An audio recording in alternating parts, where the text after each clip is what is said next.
આમ બધા આમ સેટ થઈ જવા બાજુ એટલે બધાને દેખાય. સ્ટાર્ટ કર્યું.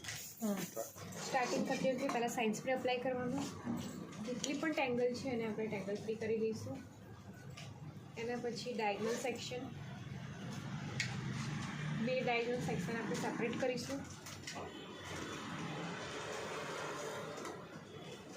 બરાબર. ડાયગનલ સેક્શનને સેપરેટ કર્યા પછી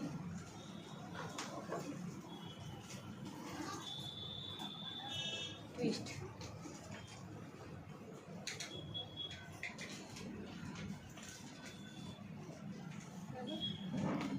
લૂઝ લેવાની કે ટાઈટ? નોર્મલ ટાઈટ લઈશું. નોર્મલ એક બહુ ટાઈટ પણ નહીં. સેમ ટ્વિસ્ટ કરીને ડાયગનલ સેક્શન લઈને સેમ એડ કરી દેવાનું છે.